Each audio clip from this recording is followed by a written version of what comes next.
No, of course it's not. Of course it's not. All right, so we are live on YouTube now. Just want to make sure that we're not double blasting people on the radio. And Iris, my love, would you like to pray us in, please? Good morning, Lynn. Good morning, all. And I'll pray us in.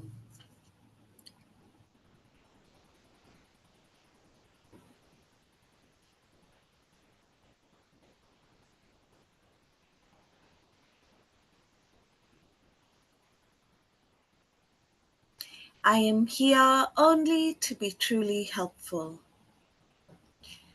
I am here to represent Him who sent me.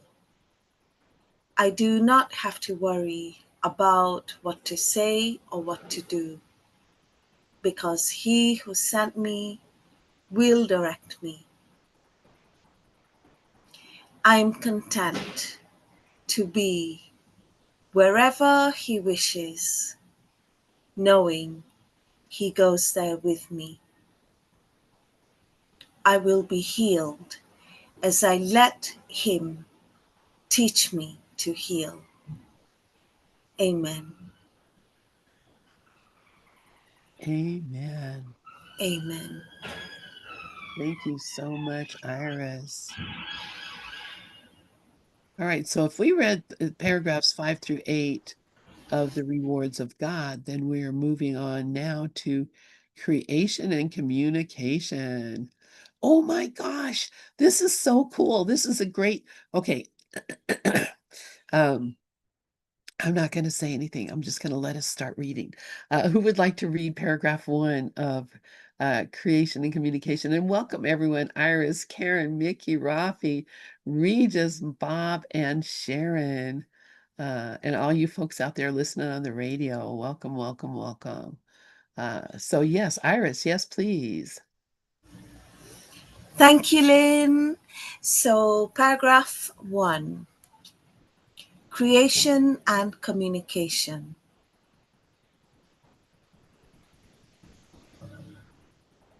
It is clear that while the content of any particular ego illusion does not matter, its correction is more helpful in a specific context.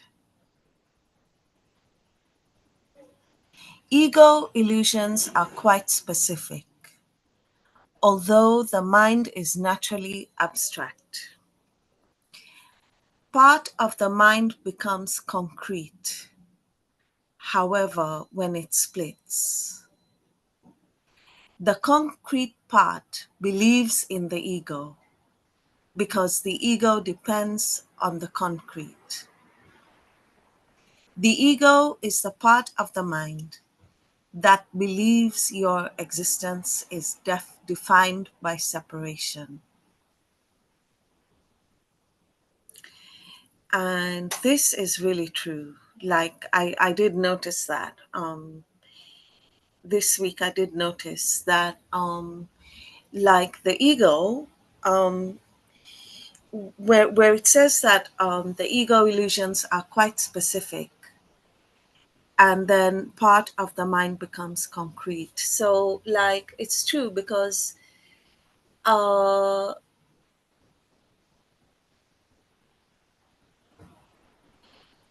it like I had it like when I woke up in the morning on I don't remember, like maybe Wednesday or, and like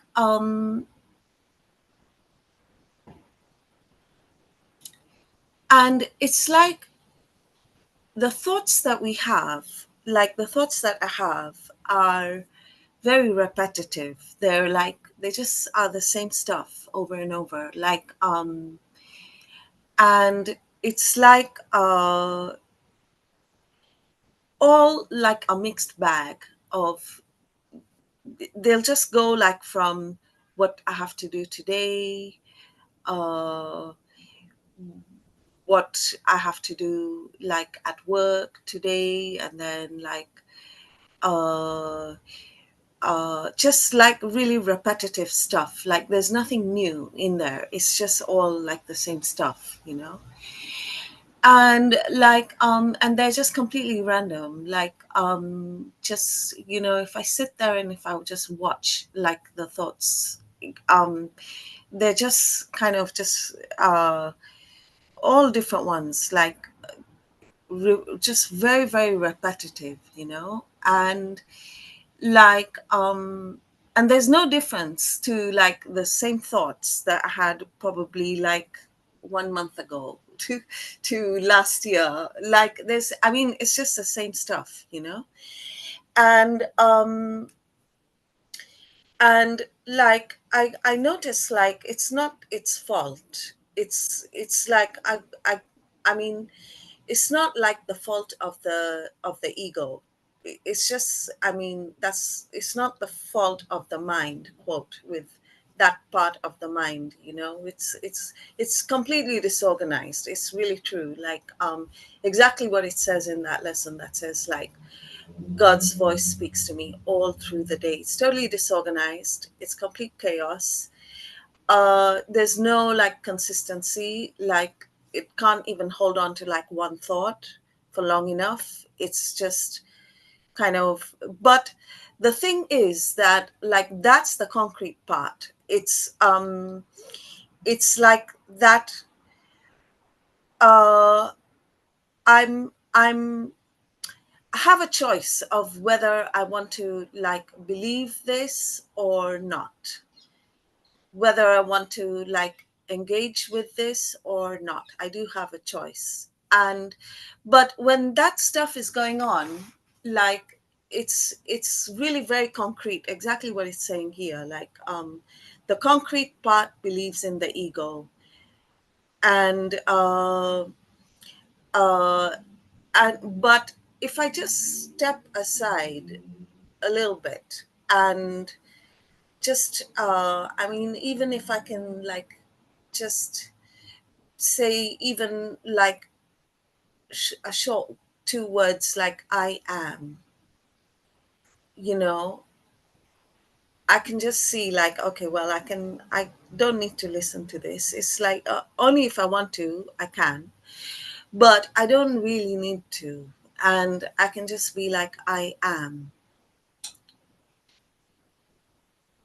regardless of whatever the mind is doing, you know. Like I can just be like I am, what was here before, and what is aware of all this. And it's really very freeing. Like it feels really really, it just feels really relaxing, you know. And so uh yeah. And so it's that's exactly like what I noticed. It's like that. And that's it. And then I'll hand back to Lynn. Ah, thank you, Iris. Yes, I can see exactly what you're doing right there. Because you're looking at your thoughts, you're stopping believing them, you're reminding yourself of the truth of what you are, and you're letting go of the thought. I mean, that's how simple it is. Um, and that's really, I mean, that's really how forgiveness works. So I love that. Thank you, Iris. Mickey, yes, please go ahead. Yeah, I love what Iris was talking about, that those intrusive thoughts, because that's all they are. They're just things the ego throws at you to intrude on our peace. And that the watching of them and distancing ourselves from them is the key to to being in our right minds. And to have a mantra like I am is, I think, crucial for us to be able to get into right-minded thoughts. And lately, I've mentioned this a few times this week. I've been using the Ho'oponopono phrases for that very purpose. That that that just gets me. It immediately can get me out of the stream of those intrusive thoughts. And Lynn put up spaghetti thoughts. Yeah, it's like, are they going to stick to the wall or not? That's the important part, is to give yourself a road that the spaghetti thoughts can't stick to, which for Iris is I am, for me is Ho'oponopono, you know, it's whatever tool you can think of is the one that works. So thanks. Yeah, thank you. Thank you. Thank you, Mickey. I just thought about that when Iris was talking, like, yeah, they're just throwing them against the wall and seeing if they stick, which actually makes for a messy wall. So, quite unsanitary. Anyway, thank you. So yes, that exactly what Iris was saying, and I love it when he says part of the mind becomes concrete. And concrete has so many meanings. Of course, it means solid, but it's also something that is used to build things with. And so concrete itself comes out, starts as a sludge or a slurry, and as it dries and cures, it becomes solid. So while it's in that sludge slurry point, you can manipulate it, move it around, wipe it off, do anything you can with it. Once you let it set, then you have to bring a jackhammer. And that's what I think this Course of Miracles is like, a jackhammer. We think it's all gentle, but yeah. Karen, yes, please go ahead. Yeah, thank you, Iris. Thank you, Mickey.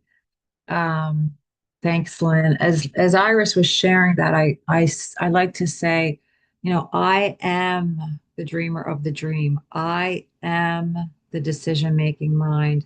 I am responsible for what I see, meaning I am responsible for which teacher I want to listen to, and I am as God created me. And as Iris was sharing, I was thinking about thoughts, and thoughts can drive you crazy, or they could make you more aware of who you are.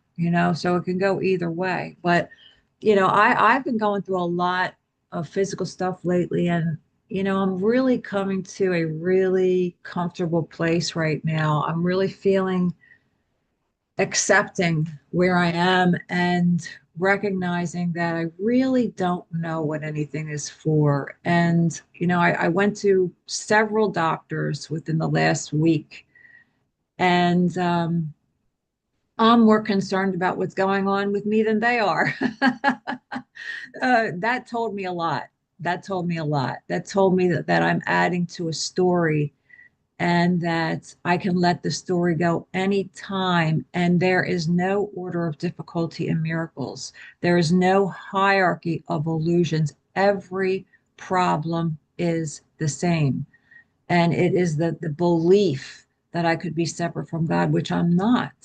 So what's happening here is these things that happen to the body, like they're just that's what happens. That's what happens to a body. A body is changing.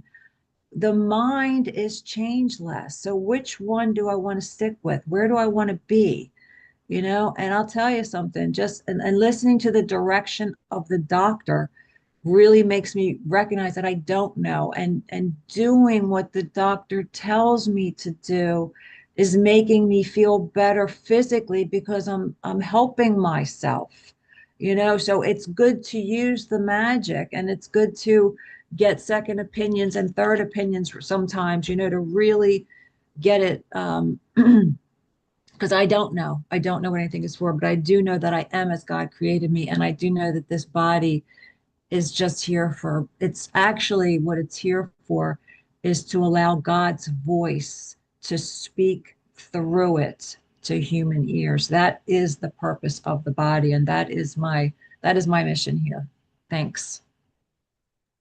Thank you, Karen. And yes, as long as I remember that, then I'm not going to be, looking at the body and saying, you're stopping me from doing what I want to do. But I'm the same way, and always into, how can I improve myself, and going to the doctor with these problems. And I was a little miffed when this pulmonologist I'm seeing said, yeah, you have, a pretty, sort of medium, not severe, not mild, but just medium kind of he didn't say that particular word, but it was something of that nature of asthma. And to me, it was like, man, it's killing me. I can't breathe. What are you saying? The I can't breathe is just, not much of anything to you. But then, he's a doctor. He sees thousands of patients, and he sees people who literally can't breathe. I go in there and there's people with the oxygens and all that with them, and I don't do that yet. Yet. I say yet like I'm planning on it. Oh my God, stop me, please. But but the doctor won't. I mean, if the doctor starts freaking out, then you're in trouble, right? If you go in and the doctor's like, "Oh my God, I don't know what to do," then then you're in trouble. The doctor's not going to do that. They're not trained. They're trained to help you not to be in fear over situations, because they recognize that fearful patients are very difficult to heal.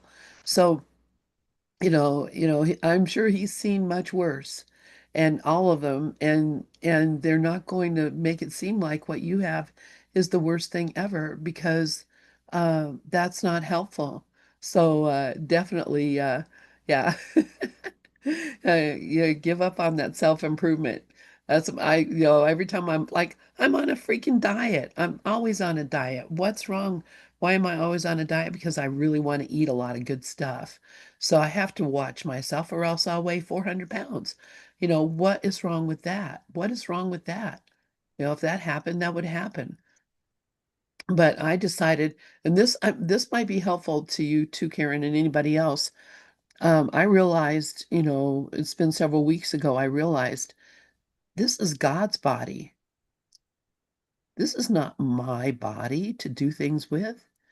This is God's body to communicate to other bodies, sons of God. This doesn't belong to me. I'm not responsible for what happens to it. I'm not responsible for how it moves, walks, weighs, looks, none of that. It's God's body. And every time I start criticizing him, I stop and I look and I say, I'm sorry. I'm sorry, God. I was thinking this was my body. Please forgive me for imagining that, there is something that isn't in your kingdom, that is somehow not in your kingdom. Please forgive me for imagining that.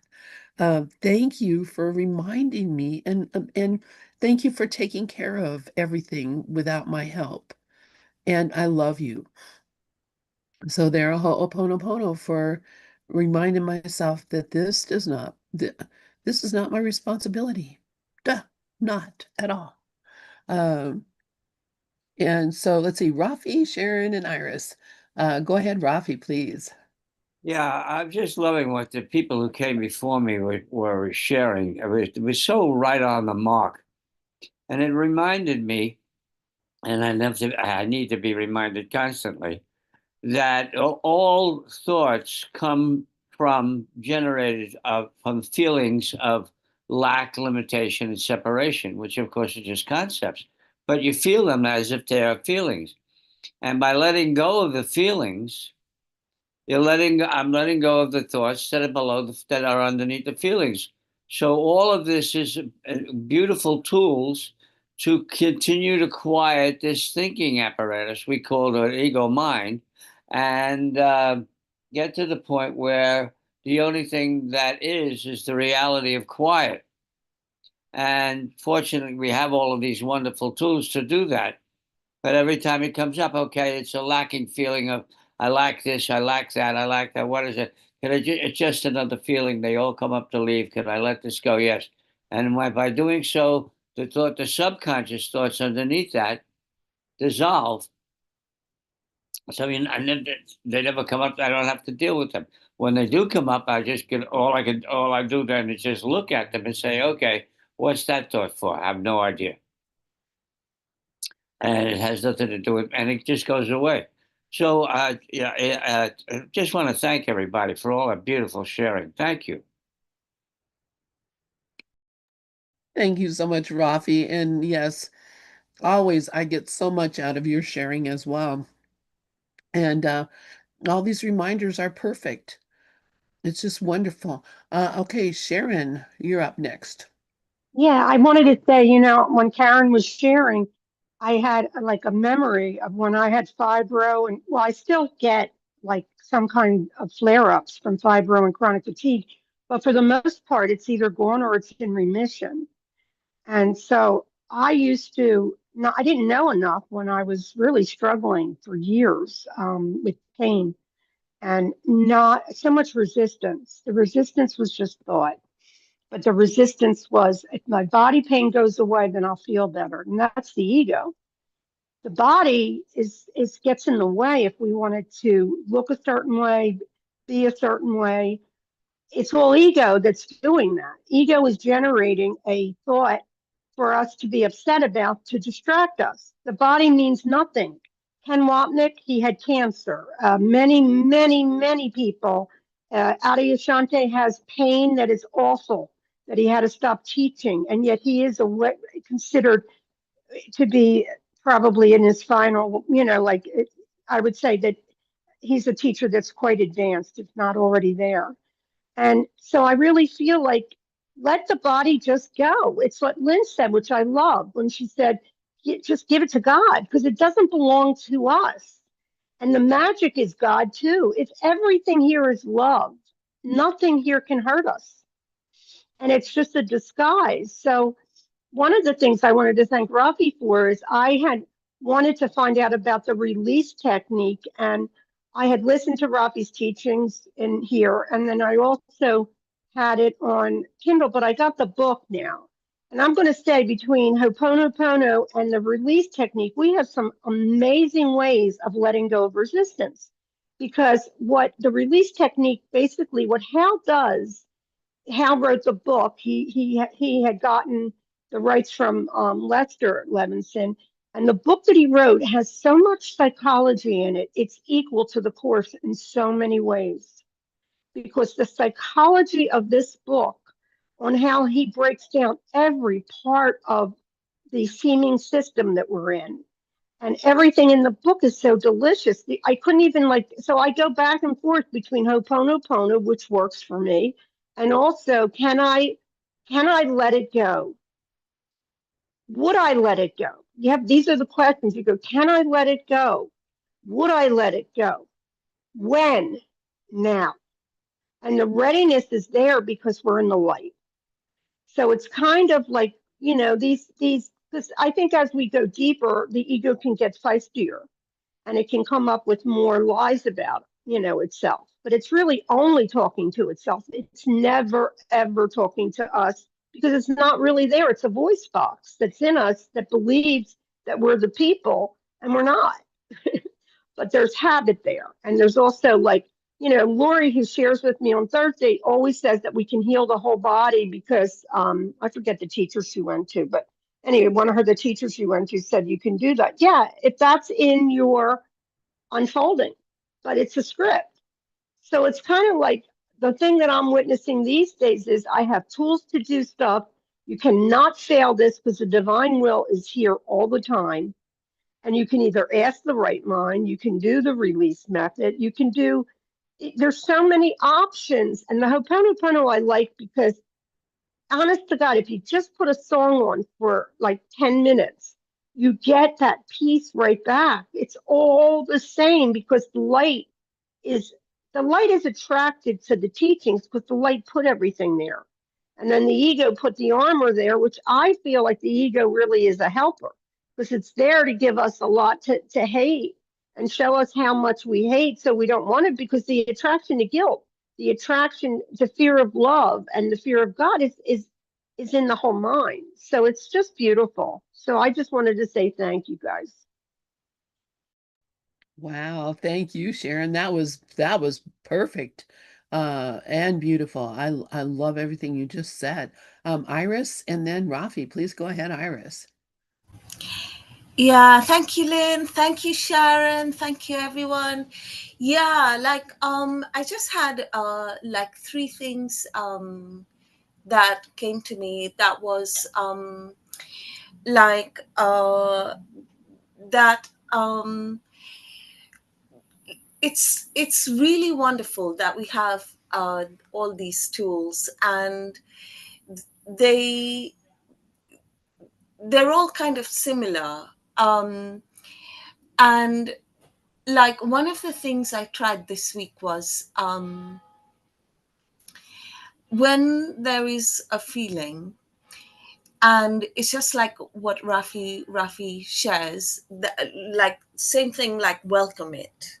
If I can't let it go, then I can just welcome it, or I can just allow it, or I can just open up to it, and I can just leave it there, you know. And I notice like that when I'm willing to just leave it there, like I just allow it there, or I expand around it, like I make space for it, it just kind of like dissolves by itself, like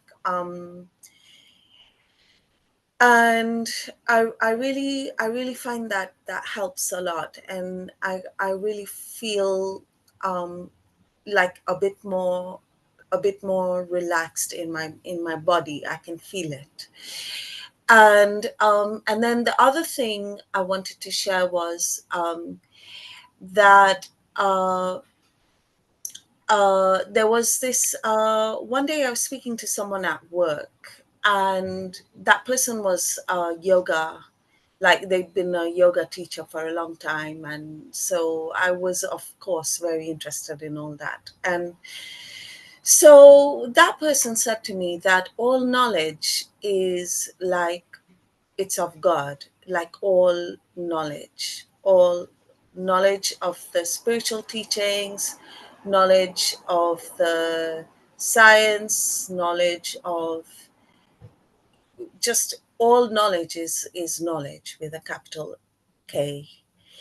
And then the other thing that came to me was that, like, this thing about the magic that Karen was mentioning, and I was just thinking in my head that that's no different than just brushing our teeth. It's exactly the same, Like, I mean, we brush our teeth and we take a shower, and we wear clean clothes. Uh, and it's all exactly the same. It's just that we do it because that's what we want to do. And I mean, I know there was like once when I was very, very sick, and I couldn't even like sit there, and I just couldn't even sit. It's just a horrible feeling, I couldn't sit in my meditation, or I was really very, very sick that time. And I just realized, like, I'm sure that isn't really, doing nothing about it isn't the right way of going about things, especially when help is available, And that help is the same help of God. It's coming from my brother, but it's God's help, Like, if that means taking a paracetamol or an aspirin, then why not? Go for it, And like, if it's going to reduce my suffering in some way, because it does make you suffer. When we are sick, it does make us suffer, And same thing this morning, I woke up with a really terrible headache, and I took 2 aspirin, and I was just like, I don't want to like stay in this headache just because I don't want to take aspirin. Of course I want to take aspirin, because the help is available. So, like, it's like that prayer that says, like, God, I'm waiting for you, I'm waiting for you. And like, but then he says, but then I did send you a parachute, man, get on the parachute, that's what I sent to you. And so, like, it's just all, I think it's just the meaning that we give things, like in lesson 2 and lesson 1, of course. And I'll just hand back to Lynn. Thank you so much for that, Iris. And yes, yes, yes, take the pill if you drink the coffee, have the, whatever. Use the restroom. These have nothing to do with your spiritual state. You're not going to just stop doing all those things because they're not of God. That'd be ridiculous. But recognize your state. Let's see. Rafi had his hand up. Did you want to say something, Rafi?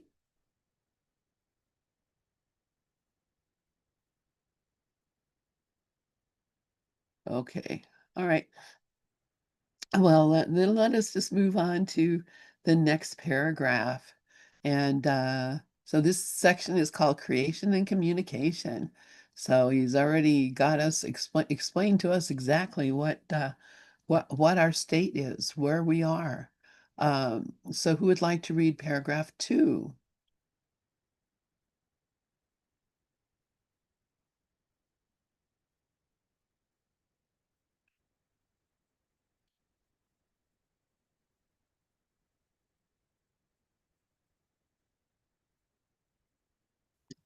I'll read.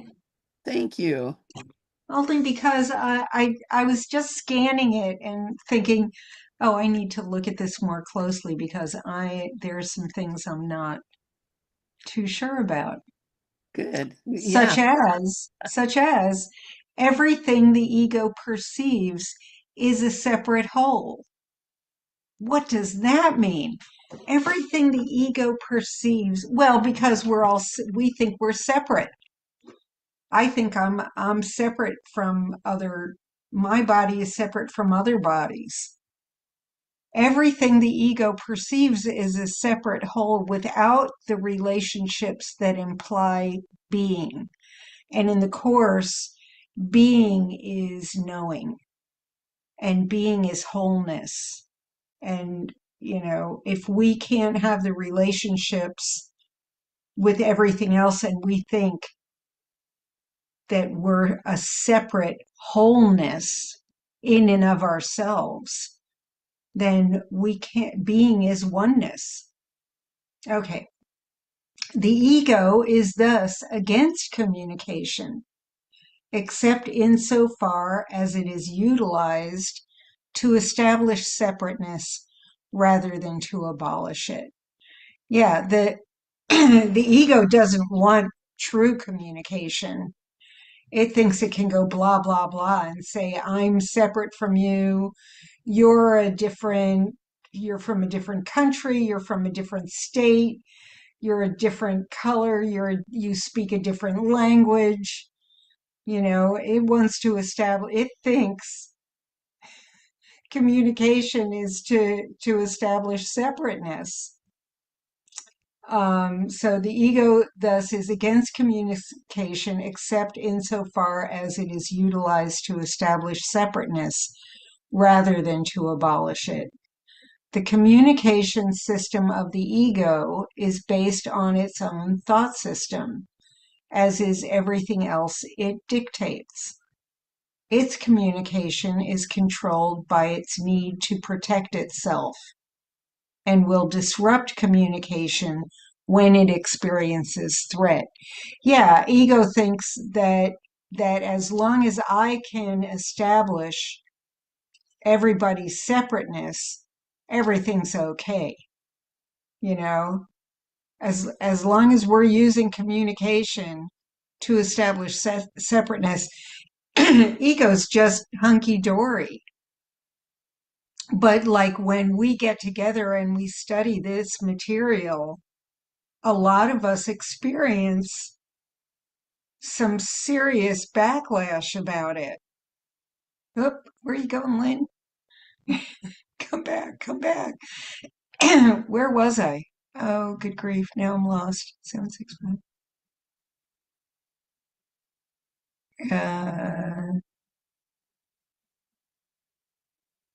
There we go. Okay. So the ego is going to I was just, on the wrong keyboard. oh, okay. I was trying to type something, but I was on the wrong keyboard. Okay. So, yeah, as long as we're using communication to establish separateness, ego's just hunky dory with it. But as soon as we start getting really serious about this work, ego has a little hissy fit sometimes and can make us think that our bodies are falling apart, and therefore we should be panicking and thinking we're even more separate. This disruption is a reaction to a specific person or persons, including ourselves and our bodies. The specificity of the ego's thinking then results in spurious generalization, which is really not abstract at all. And we all know, we've been studying this long enough, that Holy Spirit thinks in abstraction and generalization, and ego wants to think in specifics. So the specificity of the ego's thinking then results in spurious generalization, which is not really abstract at all. We're going to generalize all people of a certain political party are evil. That's a spurious generalization. All people from that country hate us. That's a spurious generalization and not really abstract at all. It merely responds in certain specific ways to everything it perceives as related. Okie dokie. I think I went through all of my thoughts about this paragraph while I was reading it.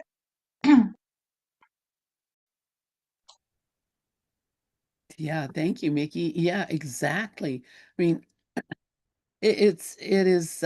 Jesus has got us down, really. And so I posted on the chat when I talked to my sister on the phone.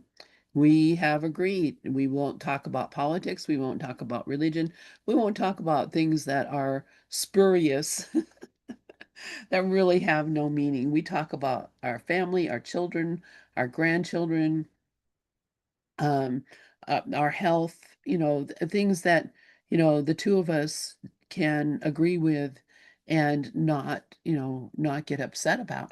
But, you start mentioning any of this, especially political or social stuff, and, well, I can't say I'm innocent in this, but because I'm not. In the past, I've done this my own self, but she'll just hang up on you, just bang, hang up. That's what her response to anything that doesn't agree with her point of view. I don't hang up, I just get mean. So, I mean, that's the ego, Lynn. I don't do that anymore because, I recognize this is the insanity of the ego operating here in trying to, make my opinion uh, be more important than the love that I have for them. And that's the thing, is would I rather be right than or happy? And of course, you can't be right when it comes to the world because it's all wrong. None of it is right. The only thing that's real here is the love. Rafi, yes, please. The reminders are so reassuring, reaffirming. I'm looking at all of this and looking at this ego mind and realizing it's like a warehouse, a collection of thoughts, feelings, ideas, beliefs, programs, data, information, and all it can do is repeat itself mechanically, project itself mechanically, and reference itself mechanically. So it's a recording and playback machine. And it can't possibly know what the reality is. And when I look at that, it's so obvious that that isn't what I am.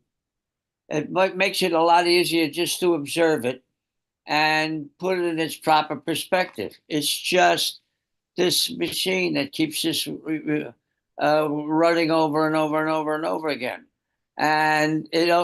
Since it can only reference what it knows, the information that it has, if somebody else interjects something into it, like you described the conversations you have with your sister, her machine references that stuff. Your machine is referencing this stuff. Okay, maybe we better not talk about this other stuff because it's just going to be too much conflict. Well, the ego thrives on conflict and hates it at the same time. It thrives on we understand that, for instance, change is the only thing that is constant, and the ego hates change. There's more duality. So this mishigas of this insanity that goes on, when I realize, okay, it has what's it got to do with what I am, my infinite self? Nothing. So just watch it, let it do its thing, and if a feeling comes up, let it go. Because every time I let go of a feeling, I'm let go more thoughts underneath it, and the warehouse kind of empties out more and more and more and more, and the reality of the quiet becomes more and more pronounced, more and more prominent. And so I just keep at it. Thank you all for it. Just wonderful. Thank you. Thank you, Rafi. And yes, it's exactly, really, it is like a warehouse. And I posted in the chat like AI, whatever you put into it, you can take out. That's all but you're never going to take anything out of it that you didn't put in because it's not in there generating its own thing. It's only it's only taking what I put in there, maybe rearranging it in some ways, but it's never going to make anything new. It's only going to repeat the past. And that's what this world does. It just repeats the past. Karen, yes, please. Exactly, Lynn. That's kind of what I was going to say. Thank you, Rafi. Thank you, Mickey. Thank you, everyone. When Rafi was sharing, I was thinking, I was looking at sentence 9. The communication system of the ego is based on its own thought system, as is everything else it dictates. So the communication system of the ego is based on the past. The Holy Spirit thought system is based on the present. Lesson 7, I see only the past. That's it. That's the ego. I see only the past, and I'm bringing the past into the present, or I'm comparing my body to how it worked in the past, and it's no longer working that way, and now I'm depressed. And so it brought me to I think it's the obstacles to peace. The second obstacle is the belief that the body is valuable for what it offers. Here is the attraction of guilt made manifest in the body and seen in it. This is the value you think peace would rob you of. This is what you believe. So this strange belief he talks about that, so it's like this body, and this is what the thoughts that where I was getting so depressed, these past few days and actually weeks, thinking about the body and all these stuff that's happening to the body, and what was I doing? I was comparing myself to the past. The ego thought system is based on its own thought system, which is the past. It needs to protect itself, and I exist and it's not my fault. You did this to me. The surgeon screwed me up. All that bullshit, when I am responsible for which teacher I am listening to, and that is the beauty of responsibility for sight, the beauty of recognizing that I am doing this to myself. Nothing's happening to me. It's happening for me. This is happening for me. And I will tell you something, like these past couple, I'd say, hours and days have been so amazing for me because I've really been looking at it, the body, for exactly what it is. It is a communication device. And whatever's going to happen is going to happen. And it's in the script, and it's here to teach me, continually teach me that I am not this body. So I'm actually grateful now for this experience, even though it sucks in a lot of ways. Like, look, I'd rather give me some easier, I'd like an easier classroom, please. But as long as I have the one I have, let me accept it and let me learn from it. Thank you. Uh, yeah, thank you, Karen. And you're one of those people that when they said, do you want to take the hard way or the easy way? And the easy way, it might take you a few lifetimes because you're just going to ease through it. But the hard way, you're going to get knocked around and you're going to figure it out. And you and I and many other people here said, yeah, I want the school hard knocks because I want to get this now and I don't want to be deceived by this world anymore. And this is it. You know, you're recognizing that it is a deception. My God, this expectation that I have of this unit of and basically it's a conglomeration of billions of living creatures, all the cells in our body, each and every single one of them is a living creature that has its own life to live. And you know, I'm thinking that it's me, but I can see it, so it's obviously not me. And you know, I think that it's what I am, and that it's going to become something. The body is not going to become anything. The body is what it is, and so and I am what I am, and it's not that. And you would never have known that. You might not have known that in this lifetime. I look around and I see, you know, what I think are billions of people who are completely blind to all of this, who have no notion whatsoever that they are something that they are not perceiving. Uh, and and I'm just so grateful. You know, thank you, body, for, you know, showing me. Rafi, please go ahead. Yeah, you nailed it, Lynn. I mean, the body can't function on its own. You try raising your hand without your permission. It can't do it on its own. You got to say, raise your hand. It can't scratch your head. It can't do anything unless you do. When you smile, the body doesn't smile. You smile. Now, either that's an automatic mental thing, or you do it purposefully. Like for instance, coming on a Zoom call, the body didn't press all the buttons. We pressed the buttons that made the body go through the motions so that we could join in. And as long as I can see that, now all the other stuff, Lester Lesman said you a long time ago, you told the body to beat its heart, to digest its food, to do all of that stuff, so that you wouldn't be involved in it. But you were the one that arranged that in the first place. Now I'm looking at this thing, and it's really just an image.